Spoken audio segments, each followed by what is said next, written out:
Mais un Libanais naturalisé ivoirien peut être député et maire en Côte d'Ivoire. Et je suis citoyen ivoirien et j'interdis quiconque me traite d'étranger et de Libanais, je vais le poursuivre en justice. Parce que je suis ivoirien, né de parents nés en Côte d'Ivoire avant l'indépendance. Je suis citoyen ivoirien de droit. Nos frères ici se débrouillent beaucoup avec les Libanais.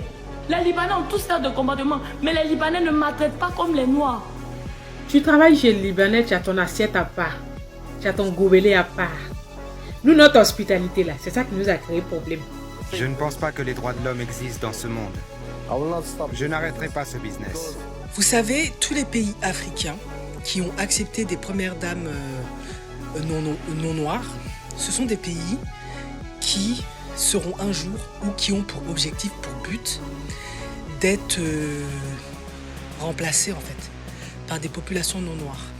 Je travaillais de 5h du matin à minuit, 15 jours de travail, 1 jour de repos. Non logés, parfois non payés et contraintes à des trajets nocturnes. Depuis quelques jours là, il y a un sujet qui est encore revenu, au sujet des Libanais. Est-ce qu'un Libanais peut devenir maire en Côte d'Ivoire? Ça défraie la chronique. Et beaucoup pensent que c'est un simple débat juridique. Mais en réalité, ce qui se joue, ce n'est pas un poste de mairie. Ce n'est pas un homme. Ce n'est pas une communauté. Ce qui se joue, c'est l'avenir d'un pays et la question la plus dangereuse qu'une nation doit se poser. Est-ce qu'on va se laisser envahir? Parce qu'il faut être clair, l'histoire ne pardonne pas l'innocence. Les peuples qui ont baissé la garde ont tous fini absorbés, remplacés, effacés ou dirigés par ceux qui n'avaient aucun amour pour eux. Et ce débat arrive précisément au moment où tout le monde baisse sa vigilance, où tout le monde veut paraître moderne, ouvert, tolérant, sans regarder les réalités sociales, historiques et géopolitiques. C'est un débat sur ce que la Côte d'Ivoire veut être dans 30 ans. Une nation souveraine ou alors un pays colonisé. Je vous explique tout sur Penser le monde. Dans une société, j'estime qu'il y a des sujets qui ne sont pas censés faire de débat. Par exemple, l'inceste ou alors l'amour dégueulasse envers les enfants. C'est ce genre de sujets qui sont censés être unanimes en Afrique. Dans ces sujets-là, il y a aussi la souveraineté des peuples et la gestion de nos États par nos bourreaux. Ce sont des débats qui sont censés faire l'unanimité. Donc, il ne doit jamais y avoir de débat là-dessus.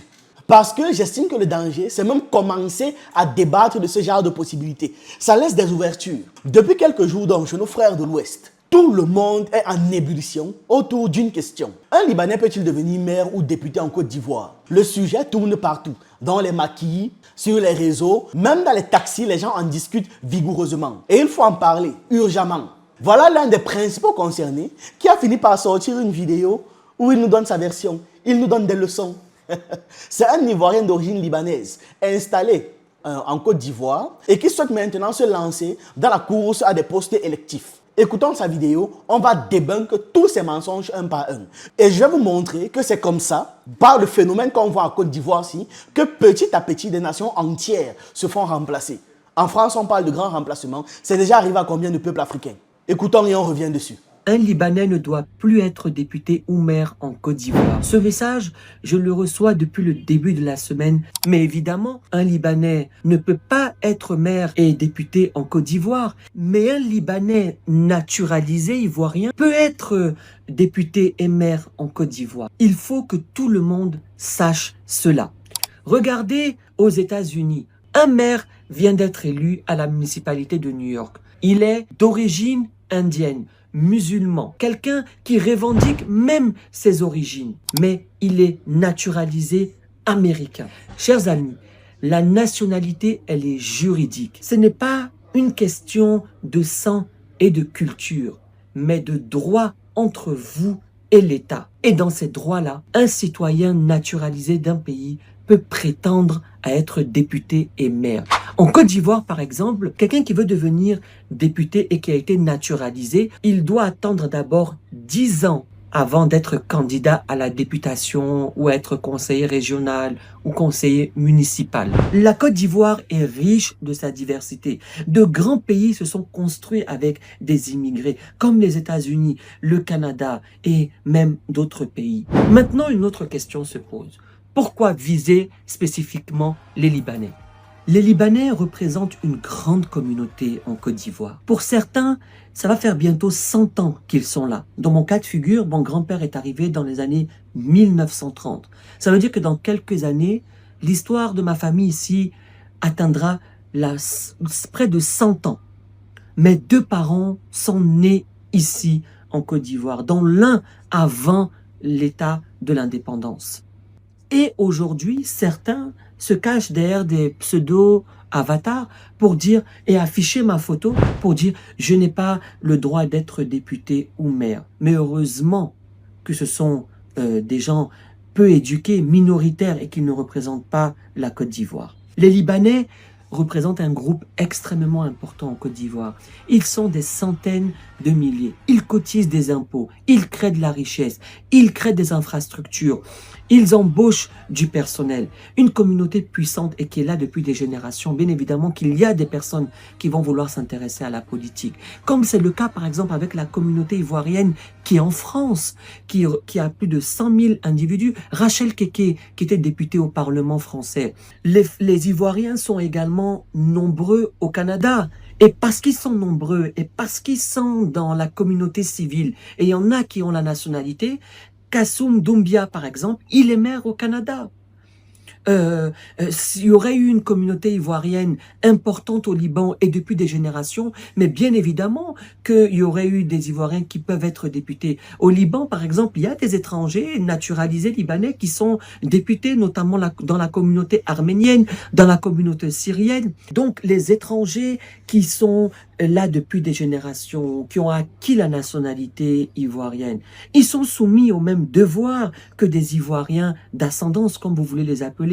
Ça veut dire qu'on va prélever leurs impôts. Ça veut dire qu'ils sont soumis aux mêmes conditions de la loi. Alors, ils ont également les mêmes droits. Ce sont des citoyens ivoiriens. Ils ont la même carte d'identité. Ils peuvent voter. Pour ceux qui sont là et qui vivent ici, ce sont des Ivoiriens. Que cesse ce discours raciste et xénophobe qui n'a pas lieu d'être sur le débat public et qui est un débat dépassé. Déjà, il parle de nationalité. Comprenez que lorsqu'il dit que la nationalité, c'est du juridique, pas du culturel, il essaye simplement de faire croire qu'un passeport suffit à effacer un siècle d'histoire, de tradition et même de frontières mentales. Sauf que ça ne marche dans aucun pays du monde, ni dans les pays les plus ouverts, ni dans les pays les plus fermés. Dans la réalité, appartenir à une nation, ce n'est jamais juste d'avoir des papiers dans la poche, jamais de la vie. C'est partager les codes, une histoire commune, des fêtes, des références, des habitudes sociales et même des petits détails du quotidien que les autres enfants du pays comprennent. Un étranger naturalisé peut avoir un passeport, oui, c'est factuel, mais pour être accepté comme un membre de la communauté, il faut un tissu social solide. Se mélanger,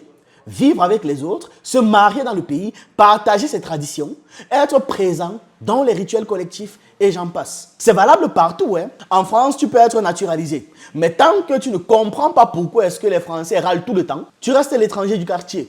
Aux États-Unis, tu peux avoir un passeport américain. Mais tant que tu ne fêtes pas Thanksgiving, tant que tu n'as pas mangé un burger dégoûtant à 2 h du matin, ou alors tant que tu ne passes pas ton temps à dire bro à tout le monde, on te voit encore comme quelqu'un d'ailleurs.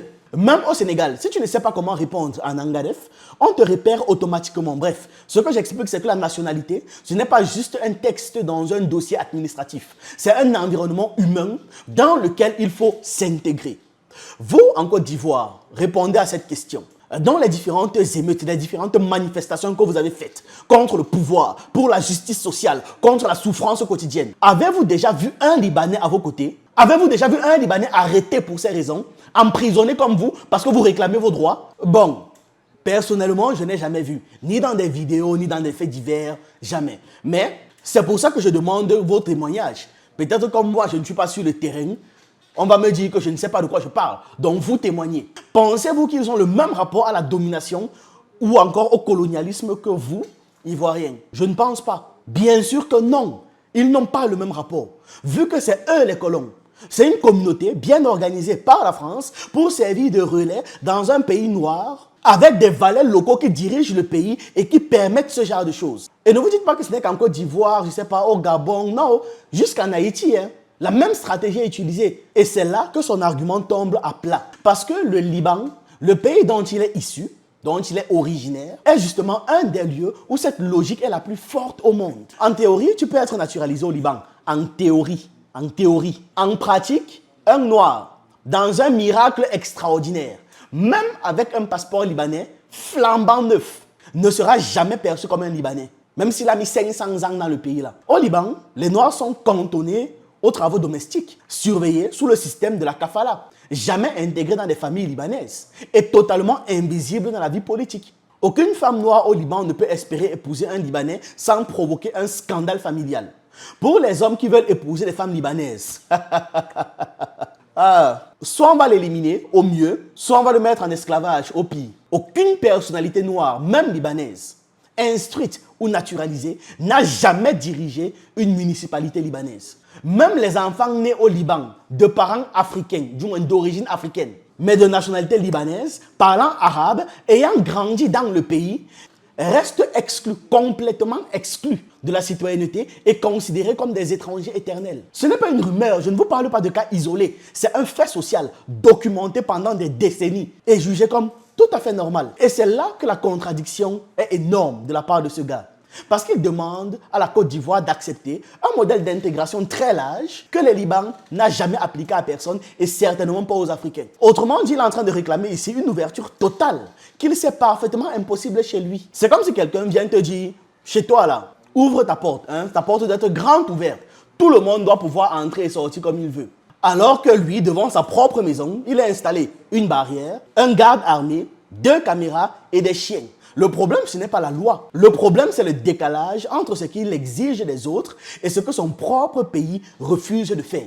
Et n'écoutez pas ces faux discours-là, que oui, même au Liban, parce que j'ai vu ça dans les commentaires de sa vidéo, si tu es naturalisé, bien sûr que tu peux. C'est faux, c'est très faux. D'ailleurs, il serait scandalisé d'apprendre qu'au Liban, il y a, je ne sais pas, un ministre noir. Même si la personne en question est libanaise depuis des siècles. Il serait très scandalisé. Après son argument fallacieux donc, il fait une comparaison totalement frauduleuse. Quand il cite les États-Unis, la France ou le Canada comme exemple, il essaie de faire croire que la Côte d'Ivoire devrait fonctionner comme des pays qui ont construit littéralement toute leur identité nationale sur l'immigration. Sauf que c'est un raccourci énorme.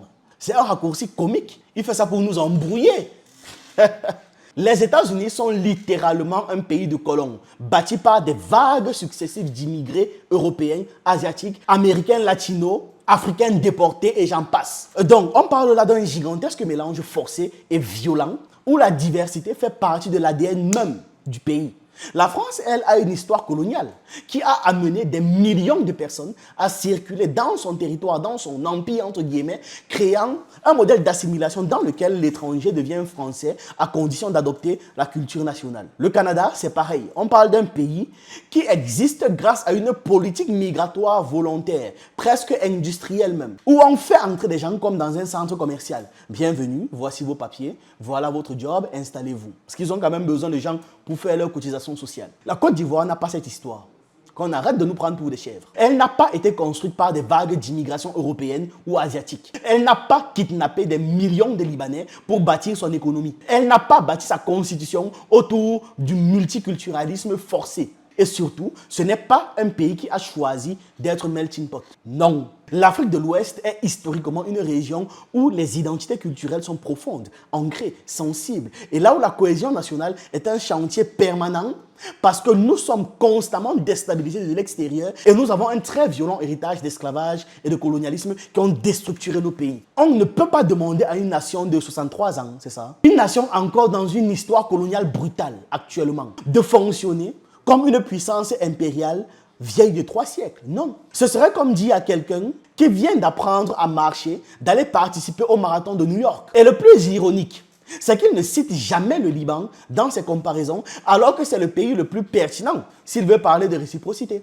Pourquoi? Parce que le Liban n'est ni un melting pot, ni un modèle d'intégration, ni un pays où les étrangers africains noirs peuvent devenir maires ou députés. Voilà. Au Liban, les communautés sont tellement séparées qu'elles ont chacune leur propre administration, leur propre quartier, leurs propres écoles et même leurs propres jours fériés. Ce n'est pas un pays d'accueil. C'est un pays composé de groupes fermés qui, chacun protègent leur identité religieuse communautaire comme un coffre-fort. On a même des cas, les Palestiniens présents depuis 70 ans au Liban n'ont toujours pas la nationalité libanaise, même après 3 générations.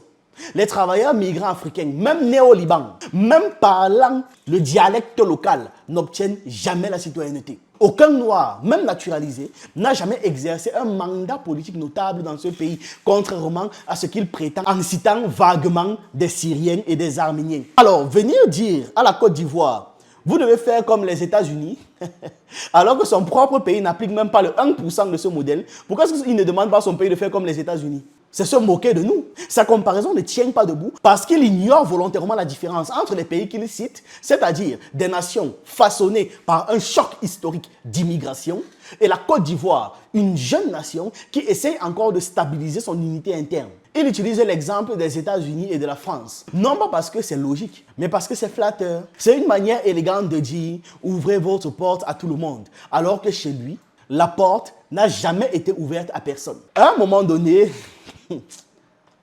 il nous sort que les Libanais sont là depuis 100 ans. Ils payent des impôts, ils créent des richesses et blablabla. Cet argument, en fait, c'est une sorte de miroir déformant. Et ça ne prouve absolument pas l'intégration.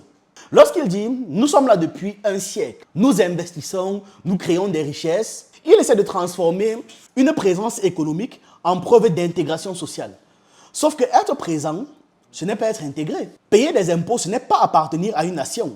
J'ai payé des impôts en France. Je suis français. Vous de la diaspora africaine qui regardez cette vidéo depuis la France, les États-Unis, le Canada, vous payez des impôts dans ces pays-là, non? Vous tous, vous payez les impôts, mais est-ce que vous êtes tous français, américains ou canadiens? J'ai un ami qui est allé au Canada, ça fait environ 3 ans par là. Il paye chaque mois 3000 $ canadiens d'impôts, mais il est loin d'être canadien. Je peux vous l'assurer. Et je peux citer plein d'exemples comme ça.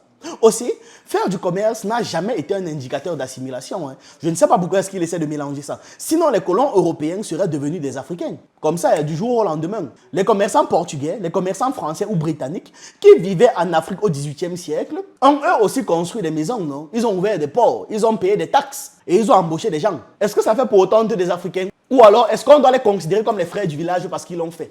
Non. Donc, pourquoi ce serait différent aujourd'hui avec la communauté libanaise? On achète chaque jour des marchandises en Chine. Je peux vous assurer que ça ne fait pas de nous des Chinois. Comprenons que dans les faits, ce que les Libanais ont construit en Afrique, ce n'est pas une intégration. C'est un réseau parallèle. Voilà ce qu'ils ont fait. Ils ont bâti une présence, pas une appartenance. Et tout le monde le voit.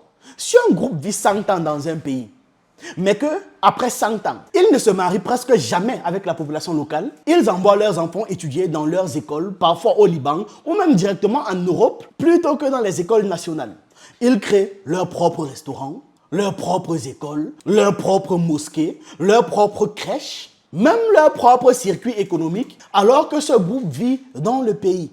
Donc, vous comprenez que ce groupe vit dans le pays, mais ne vit pas avec le pays. C'est différent. C'est vraiment ça la différence. La présence physique n'a jamais égalé la proximité culturelle. C'est comme quelqu'un qui vit 10 ans dans votre maison, mais qui verrouille toujours sa chambre, cuisine seul, mange seul, fait des courses seul, ne parle jamais avec vous. Vous pouvez dire, il habite chez moi. Mais vous ne pouvez pas dire, il est membre de ma famille. Prenons le cas d'un locataire. Ça peut être un locataire. Vous avez construit votre immeuble, vous vivez dans un appartement, vous avez mis les locataires dans les autres appartements. Rassurez-vous, ils ne font pas partie de votre famille parce qu'ils vivent dans le même bâtiment que vous. Non, ils ont leur vie en parallèle. D'ailleurs, vos problèmes ne les concernent pas. Les problèmes du bâtiment, c'est-à-dire du pays, ne les concernent pas. C'est uniquement quand ça touche à leurs intérêts qu'ils peuvent réagir. Mais ça, c'est parce que ça les embête un peu. C'est tout. Et les exemples de ce genre sont nombreux. En Côte d'Ivoire, combien de familles libanaises acceptent que leurs filles se marient avec des Ivoiriens? Presque aucune. Et quand ça se fait dans le sens inverse, vous verrez que c'est parce que l'homme, il a combattu sa famille avec toute la rage du monde. Et malgré tout, l'enfant, il n'est pas accepté pleinement. Au Sénégal, la majorité des commerçants libanais vivent entre eux, se marient entre eux, ne transmettent leurs affaires uniquement qu'à leurs enfants. Au Cameroun, la plupart des Libanais possèdent des entreprises, mais habitent dans des quartiers fermés, fréquentent les mêmes restaurants, les mêmes clubs privés et n'interagissent avec les locaux que dans le cadre du travail ou quand ils sont obligés, dans une affaire judiciaire par exemple. Sinon, ils n'interagissent pas avec vous. Ce schéma n'a rien à voir avec de l'intégration. C'est de la cohabitation utilitaire. Je suis ici parce que c'est un bon endroit pour faire le commerce. Point. Mais être intégré, c'est tout autre chose. C'est sentir que ton destin est lié à celui du pays. C'est participer à la culture locale, épouser ses enfants, partager son imaginaire collectif, être présent dans les valeurs communes.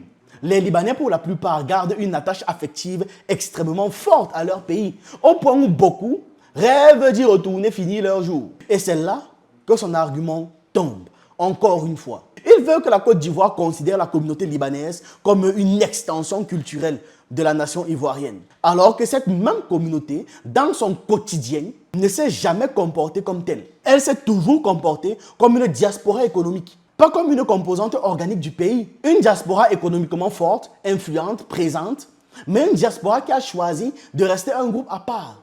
Dire « nous payons des impôts et créons des emplois », ce n'est pas une preuve d'intégration, c'est juste une preuve de bonne gestion d'entreprise. Point.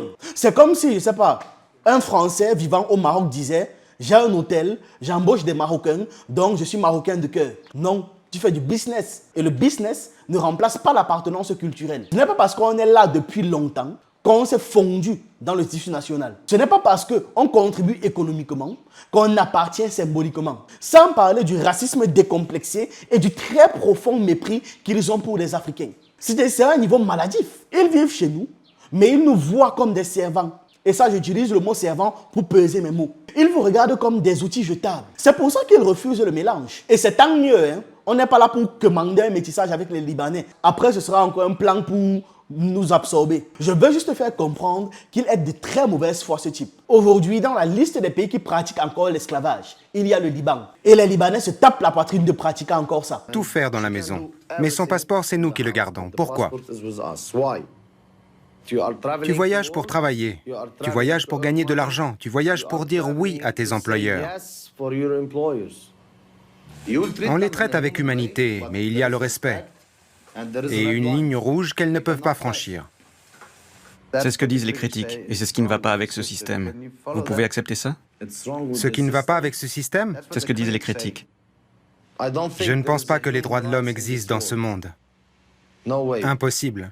Peut-être en Europe, mais pas au Moyen-Orient.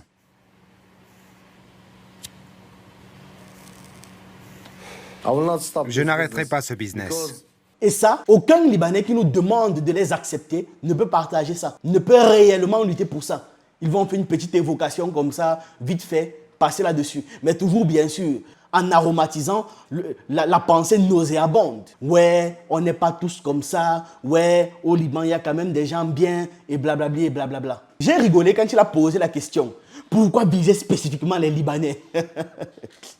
J'appelle ça l'art de se victimiser pour détourner la question. C'est un réflexe des manipulateurs, hein? Ne soyez pas surpris. Quand ils demandent pourquoi viser les Libanais, ils essayent de détourner la situation pour faire croire que toute cette affaire n'est qu'une attaque injuste contre sa communauté. C'est une technique classique, déplacer la discussion du terrain sociologique et historique vers celui de l'émotion. C'est la même stratégie que beaucoup utilisent lorsqu'ils veulent éviter les débats de fond en fait. Se présenter comme victime d'une hostilité irrationnelle, plutôt que d'assumer la réalité que tout le monde voit. Mais la réalité, c'est que les critiques adressées à la communauté libanaise en Afrique ne sont pas racistes ou encore xénophobes. Elles sont structurelles, elles sont historiques, elles sont sociologiques et profondément liées à une absence de réciprocité qui dure depuis des siècles. Les Libanais en Afrique ne sont pas visés pour leur origine. Les Africains au Liban sont visés pour leur origine. Les Libanais en Afrique sont critiqués pour leur comportement collectif, pour leur mode d'organisation, pour leur manière de vivre à côté de la nation plutôt qu'à l'intérieur de la nation, pour leur refus de se mélanger, de s'intégrer, de participer à la vie intime du pays. D'un côté, ils encouragent au pire ou ignorent au mieux le traitement extrêmement cruel du Liban envers les Africains. Et c'est là que la question du pourquoi viser les Libanais devient presque ironique. C'est parce que la réponse est déjà simple. Les Libanais sont les seuls étrangers à s'installer en Afrique depuis un siècle qui ne se sont jamais complètement intégrés et surtout qui refusent que les Africains vivent chez eux. Je veux dire au Liban. On ne leur reproche ni leur succès économique, ni leur travail, ni leur longévité sur le continent. Ce que l'on reproche, c'est la déconnexion historique entre vivre en Afrique et faire partie de l'Afrique. Le truc, c'est que vouloir occuper une fonction de représentation, mairie, député, responsable politique, ça nécessite un lien intime avec la population, un lien que leur communauté n'a jamais cherché à développer. Qu'est-ce que j'ai dit de mal? Qu'est-ce que j'ai dit qui n'est pas logique? Tu dis tu es ivoirien. Tu as la nationalité ivoirienne. Tes parents sont là depuis 1900. Tu veux te présenter aux législatives, tu veux être maire ou député dans ton pays que tu es ivoirien. Mais avant de faire, on va commencer par le commencement. On ne se marie pas ensemble. On va pas, nos enfants ne vont pas à l'école ensemble. C'est ce que j'ai dit. Vous êtes dans votre coin. Comment tu as gouverné ou bien tu es député de quelqu'un même que tu ne te mélanges pas à lui? Tu vas être maire de quelqu'un que toi-même, c'est-à-dire que tes enfants ne peuvent pas aller à l'école, dans la même école, les autres enfants. Mais ton député là, ton maire là, tu deviens maire par rapport à quoi? J'analyse, je ne comprends pas. Commençons par le commencement. Apprenons à nous mélanger. Faisons l'école pour que tout le monde... C'est-à-dire que dans vos écoles, là, les Ivoiriens doivent aller aussi fréquenter là-bas. C'est clair. La mosquée, ceux qui prient doivent aller prier. S'il y a église, on doit mélanger ensemble. Et puis après, il n'y a pas de problème. C'est la mondialisation. Tu vas quelque part, si tu es bien là-bas, mais vous êtes à part. C'est ça que je ne comprends pas. Tu es à part. Tu ne te mélanges pas avec quelqu'un. Mais tu veux le gouverner. Ça là, c'est quoi ça encore? Ouais. Wow. La victimisation ne va pas fonctionner. Pas avec nous. Pas ici. Parce que les Ivoiriens ne disent pas « nous ne voulons pas d'étrangers ». Ils disent « nous ne voulons pas que ceux qui ne se mélangent pas à la nation, ceux qui nous violent, ceux qui nous torturent chez eux, dirigent notre nation ». C'est une nuance capitale. Ça n'a rien à voir. Voyez vraiment l'aspect en grand. Au Liban aussi, il existe des élus étrangers naturalisés. Il a sorti cet argument et je trouve que cet argument est une insulte à notre intelligence. C'est la preuve qu'il ne nous respecte pas même. Parce que je ne sortirai jamais ce genre d'argument, un argument aussi bête dans un débat, dans ce genre de situation. Sauf si je méprise profondément mon interlocuteur et que je le trouve profondément idiot. Quand il dit au Liban, il y a des étrangers naturalisés qui deviennent députés. Il essaie de donner l'impression que son pays d'origine est un modèle ouvert, est un modèle accueillant, est un modèle moderne, presque cosmopolite même tant qu'on y est. Il cite les Arméniens, les Syriens. Il agite ça comme des preuves que le Liban aussi est un pays qui accepte les autres. Exactement comme la Côte d'Ivoire devrait faire selon lui. Accepter un Ivoirien d'origine libanaise à la mairie. Sauf que là, c'est un niveau de mauvaise foi historique et spectaculaire. Et il ne faut pas tomber dans son piège grotesque. Parce que le Liban, et tout le monde le sait, est l'un des pays les plus fermés au monde. Surtout quand il s'agit d'intégrer des communautés noires. Il suffit d'une seule question pour détruire son raisonnement. Quel Africain noir, je dis bien noir, a déjà été député, maire ou même simple conseiller municipal au Liban? Allons-y, dressons la liste. C'est pas possible, non? Parce que la réponse, c'est zéro. Aucun. Ce n'est jamais arrivé. Et de toute l'histoire du pays, jamais. Donc, il peut te parler des Arméniens, oui, normal. Les Arméniens sont perçus comme proches culturellement. Il nous parle de Syriens. C'est normal. Ils parlent la même langue, ils sont dans la même région, ils ont la même culture. Mais des Africains, rien.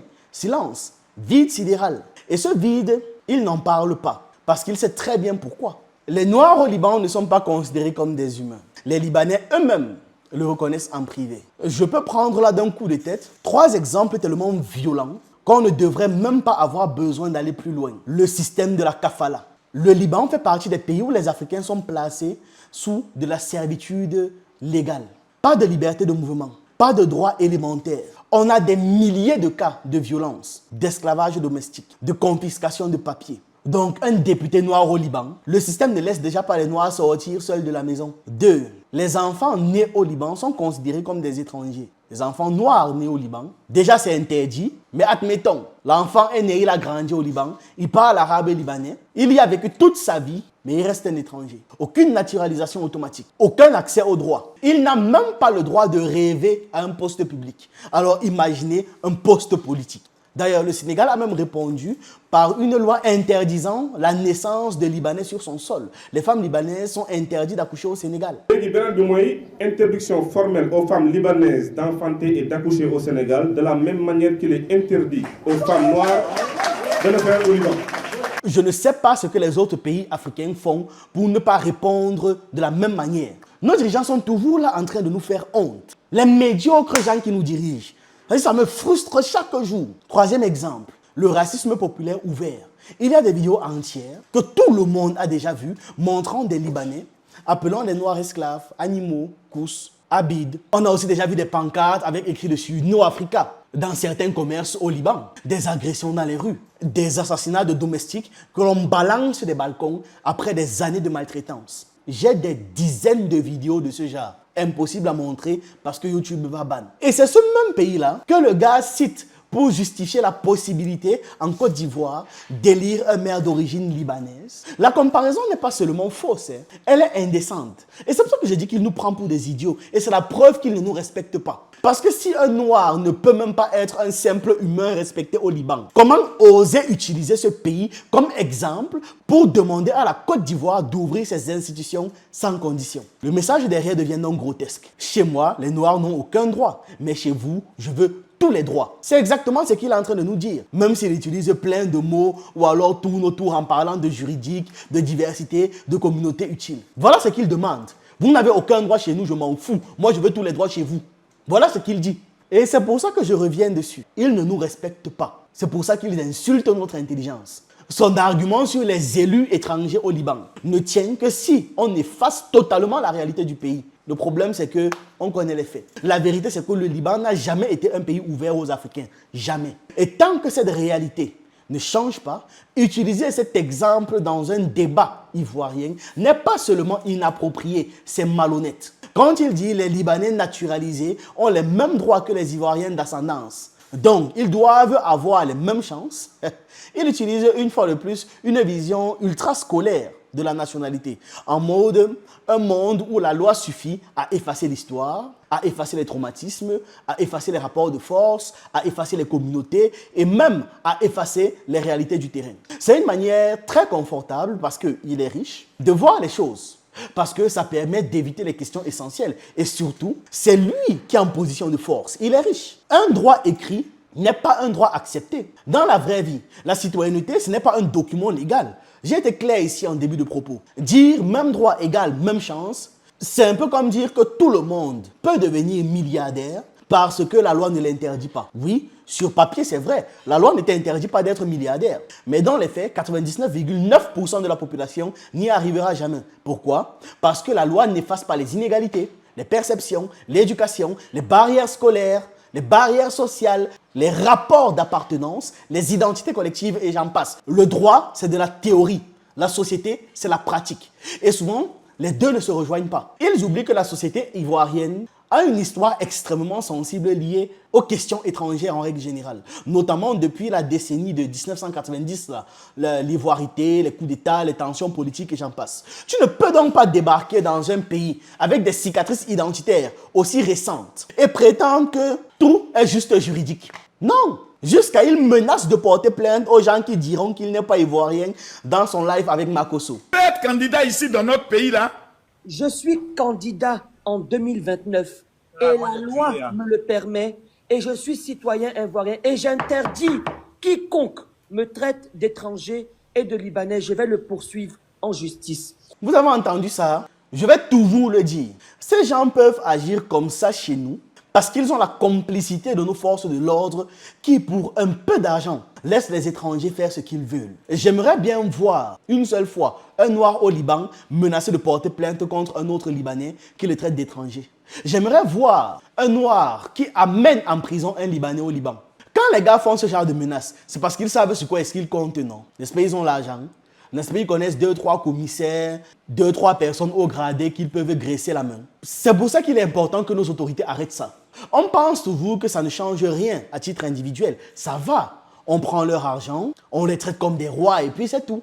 Mais nos autorités oublient que ces gens-là ne sont polis avec eux que parce qu'ils portent l'uniforme de l'autorité. Sinon, ils vous auraient craché dessus. Il faut que l'on regarde un point que presque personne n'ose réellement aborder. C'est l'avenir. On doit comprendre que ce débat n'est pas seulement une querelle juridique. C'est un enjeu civilisationnel. L'histoire est remplie d'avertissements. Les peuples qui ne protègent pas leur souveraineté finissent dirigés par ceux qui n'ont jamais eu une once d'amour pour eux. Dirigés par des gens qui les haïssent à la limite. Il existe des précédents partout dans le monde où des communautés minoritaires, littéralement tolérées à la base, pour faire du commerce, ont fini par prendre le contrôle politique, militaire et économique du pays. Comme ça, toute une région étrangère passait sous leur contrôle. Pas parce qu'elles étaient plus nombreuses, mais parce qu'elles étaient plus organisées, plus solidaires. Et parce que les autorités locales ont fermé les yeux à l'échange de quelques billets. Le cas le plus proche du continent, c'est la Mauritanie. Au départ, c'était un pays majoritairement noir. Aujourd'hui, c'est toujours un pays majoritairement noir. Mais le pouvoir, l'armée, les hautes fonctions et la définition de l'identité nationale sont capturés par une élite arabo-berbère qui ne permet quasiment jamais l'accès des Noirs au sommet de l'État ou à certains postes ou avec un certain argent. Les Noirs en Mauritanie, dans leur propre pays, sont encore appelés esclaves. Ils sont exclus de certains postes, ils sont exclus des questions et la question de l'égalité n'est même pas un débat. Il est enterré. Un Noir ne peut pas être l'égal d'un Arabo-berbère dans sa propre maison en Mauritanie. Mais bien sûr que non. Ça ne fait même pas un débat. Si tu veux même soulever la question, on va dire oh non, laisse-nous ça. Essayons plutôt de définir qu'est-ce qui est mieux entre la bière X et la bière Y. C'est un débat plus passionnant. Parce que là-bas, ce n'est même pas une question qu'on se pose. Et comment est-ce que c'est arrivé ?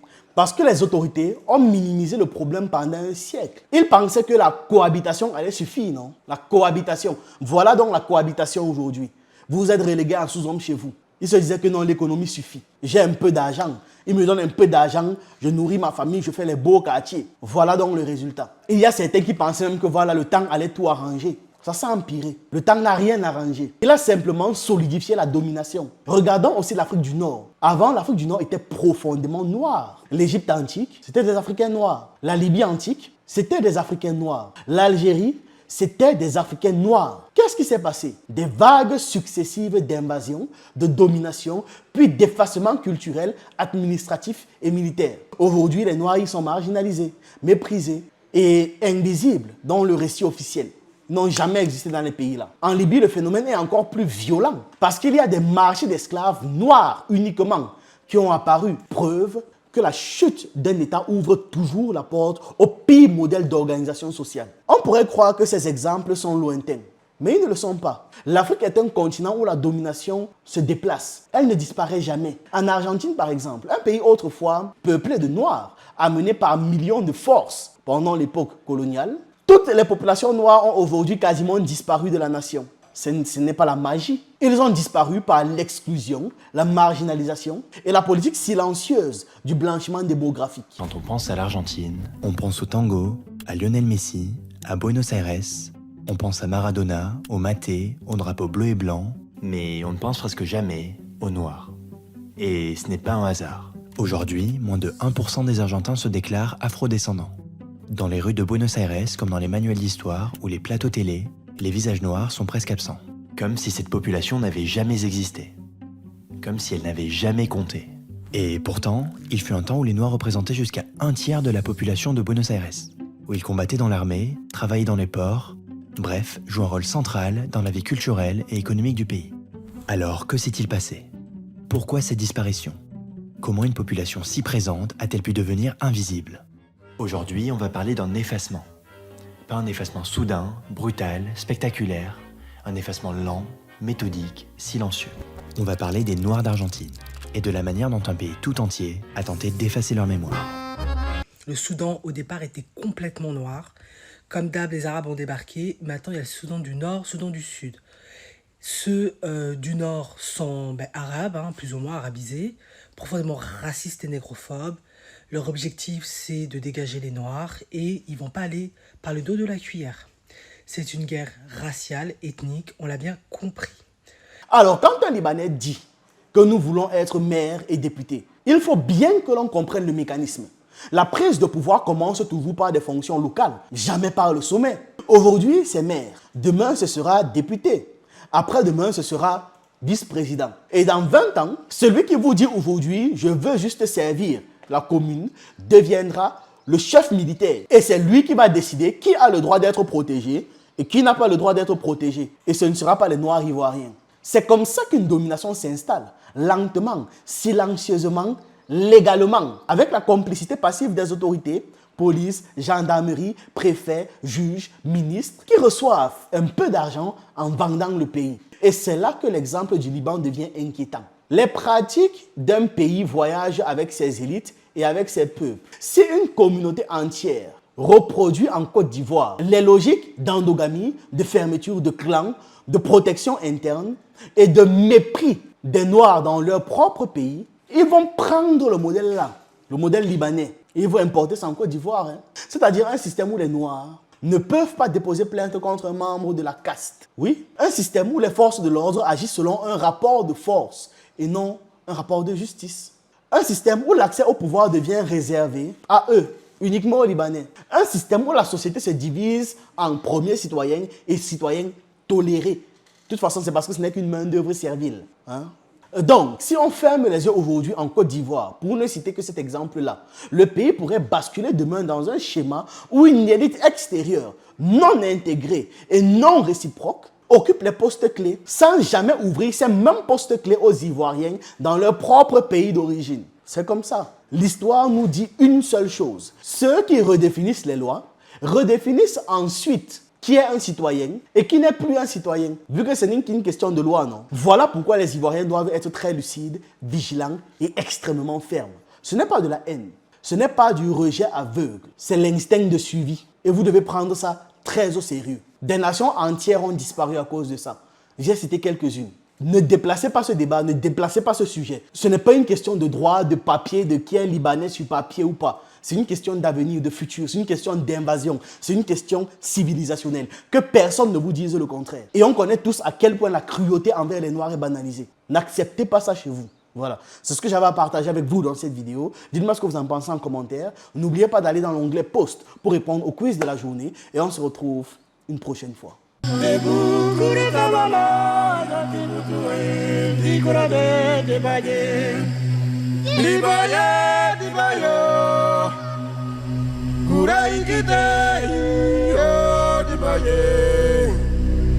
Oh,